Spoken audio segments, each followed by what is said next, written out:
توہین آمیز قصے اور کہانیاں اہل بیت کے بارے میں یہ لوگ بیان کرتے ہیں کہ حضرت عمر کے ساتھ شادی ہوئی، الیاذ باللہ۔ اس سے بڑی اور توہین کیا ہے کہ جب نبی صلی اللہ علیہ وسلم نے اپنی پیاری بیٹی جو کہ 20 سال کی ہے ان کی شادی حضرت ابوبکر رضی اللہ عنہ عمر رضی اللہ عنہ کے ساتھ نہیں کی اور فرمایا کہ چھوٹی ہے، تو پھر علی سے کس طرح گوارا کیا جا سکتا ہے کہ علی کہیں کہ چھوٹی ہے اور پھر کوئی اس کے ساتھ شادی کر لے؟ ویسے یہ تو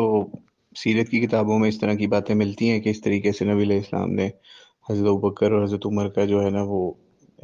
نکاح کا پیغام اسی طریقے سے بنا کیا، لیکن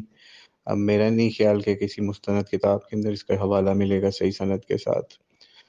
لیکن بہرحال اس میں جو میں نے اس کا جواب دیا تھا نا ایک دفعہ کوئی سیرت کی کسی نشست کے اندر کہ نبی علیہ السلام نے ان کے رشتے کس وجہ سے منع کیے، تو اس کی ایک سب سے بڑی وجہ جو ہمیں نظر آئی نا وہ تقدیر کا فیصلہ تھا، وہ یہ کہ اگر حضرت فاطمہ کی نبی علیہ السلام سے شادی کہ ان دوستوں سے شادی ہو جاتی، یعنی مثال ہے لیٹ سے ابو بکر سے ہو جاتی یا حضرت عمر سے ہو جاتی، تو پھر نبی علیہ السلام کے نکاح کے اندر بی بی عائشہ کیسے آتی، ٹھیک ہے، یا پھر نبی علیہ السلام کے نکاح کے اندر بی بی حفصہ کیسے آتی، تو ان کے ساتھ تو پھر نکاح ہی نہیں ہو سکتا تھا، ٹھیک ہے۔ تو اس لیے تقدیر کو یہی منظور تھا کہ ابو بکر عمر ان کے گھر کی جو ہے نا بیٹیاں، یعنی ان کی بیٹیاں حضرت ابو بکر کی بھی حضرت عائشہ اور دوسری طرف سے حضرت عمر کی ادھر سے حفصہ، یہ نبی علیہ السلام کے نکاح کے اندر جائیں۔ تو اس لیے یہ تقدیر کے اندر یہ چیزیں تھیں، اس وجہ سے ان کو کوئی بدل نہیں سکتا تھا، اور اسی لیے نبی علیہ السلام نے بی بی فاطمہ کی شادی جو ہے نا وہ ان سے نہیں کی، ٹھیک ہے۔ اس کے اندر عمر یا ان چیزوں کا دخل اگر کوئی کسی روایت کے اندر آیا بھی ہے تو وہ ایک اس وقت کی بات ہے، لیکن اس کو حضرت علی سے قیاس کر لینا اس معاملے کے اوپر، یہ تو بہت بڑی جہالت ہے کہ جناب حضرت علی نے نہیں، حضرت علی نے کیوں کی؟ مطلب آپ خود سوچیں نا، پھر تو یہ بھی کہہ سکتے ہیں کہ نبی علیہ الصلوۃ والسلام نے منافقوں کے ساتھ قتال نہیں کیا، ٹھیک ہے۔ منافقوں کے ساتھ کیا قتال کیا؟ نبی علیہ السلام نے عبداللہ بن ابی کو مروایا یا اور منافقوں کو مروایا نہیں کیا یہ کام، حالانکہ قرآن پاک کے اندر آرڈر ہے کہ منافقین کے ساتھ جو ہے وہ جہاد کرنے کا، لیکن نہیں کیا نبی علیہ السلام نے، لیکن مولا علی نے اس چیز کو پورا کیا۔ تو اب کیا ہم یہ اس کے اوپر بھی پھر یہی دلیل گھڑ کے لے آئیں مفتی فضل ہمدرد کی طرح سے کہ جناب چونکہ نبی علیہ السلام نے منافقوں کے خلاف تلوار نہیں اٹھائی، ٹھیک ہے، تو پھر مولا علی نے کیوں کس طریقے سے اٹھا لی؟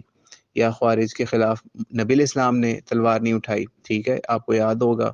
کہ خوارج کا ایک حصہ جو ہے وہ نبی علیہ السلام کے زمانے کے اندر ہی نکل آیا تھا، جب کسی نے یا دل یا رسول اللہ کہا کہ اللہ کے رسول عدل کیجئے، ٹھیک ہے، تو اس وقت ہی اس کو اڑانے لگے تھے، لیکن نبی علیہ السلام نے نہیں ان خوارج کے خلاف جو ہے وہ اس کو فوری ادھر سے نہیں اس کو فارغ کرنے دیا۔ تو یہ نبی علیہ السلام نے جو چیزیں نہیں کی تو اس کے اوپر کیا کوئی یہ کہہ دے گا کہ نبی نے نہیں کی تھی تو علی نے پھر کیسے کر لی؟ تو پھر آپ اس کے اوپر خود جواب دے دیں کہ نبی علیہ السلام نے اگر وہ منافقوں کے خلاف یا خارج کے خلاف جو ہے وہ جہاد نہیں کیا تو مولا علی نے بھی پھر آپ یہ ساری حدیثوں کے اوپر ساری تاریخی روایات کے اوپر پانی پھیر دیں اگر یہی اصول جاہلانہ رکھنا ہے، ٹھیک ہے۔ اور اگر عمر والا اصول رکھنا ہے تو پھر یعنی ایج والا، عمر سے مراد ایج والا، تو پھر آپ خود بتا دیں کہ جیسا آپ نے کمنٹ میں بھی لکھا کہ پھر بی بی عائشہ کی شادی کس طریقے سے نبی علیہ السلام کے ساتھ آپ ثابت کریں گے۔ تو یہ ساری چیزیں جو ہیں ان لوگوں کے اپنے ہی دماغ کی اختراع ہے، اپنی سوچ ہے، کبھی کسی چیز کو گھڑ لیتے ہیں کہ یہ نہیں ہو سکتا ظاہری طور پہ یا یہ نہیں ہو سکتا، مطلب مفروضے قائم کرتے ہیں ایسے، اور اس کے حوالے سے حالانکہ شیعہ سنی دونوں روایات کے اندر ہمیں یہ بات مل جاتی ہے کہ اس طریقے سے حضرت عمر کے ساتھ حضرت علی کی بیٹی کا نکاح ہوا ہے۔ تو اب یہ ان کی مرضی ہے، مانے نہ مانے، لیکن شیعہ سنی کتابیں تو اس کے اوپر ایگریڈ ہیں اور حوالے بھی دیتے ہیں، ٹھیک ہے۔ ہاں ان سب میں جو ہے نا سب سے زیادہ وہ جو حسن اللہ یاری ہے اس نے اس سے بھی بڑھ کے بات کی، جس کو مولانا اسحاق تو اپنی وفات سے کئی عرصہ پہلے ریکارڈ کروا کے جا چکے تھے کہ سارے پینترے جب ان کے ناکام ہو جاتے ہیں تو پھر یہ گھڑ دیتے ہیں کہ مولا علی نے جو ہے وہ ایک جننی جو ہے نا یہودی جننی ٹھیک ہے اس کو بھیج دیا تھا اپنی بیٹی کی جگہ پہ، ٹھیک ہے، اور وہ پھر ان کے نکاح میں رہی۔ یعنی ایک طرف حضرت علی کو یا علی مدد کہہ کے مشکل کشا کہنا، دوسری طرف حضرت علی جو ہے یہودی جننیوں سے مدد مانگ کے تو ان کو اپنی بیٹی کی جگہ پہ نکاح میں بھیج دیتے تھے۔ مطلب کیسی کیسی کہانیاں گھڑنی پڑی پھر ان چیزوں کو۔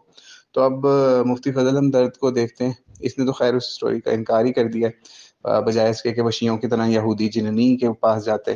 اس سے مدد مانگتے یا علی مدد کی بجائے۔ تو اللہ تعالیٰ ان لوگوں کو ہدایت دے. ہم تو ہدایت کی دعا ہی کر سکتے ہیں. لیکن یہ مفتی فضل ہمدرد کو چاہیے اب اعلان کر دے شیعت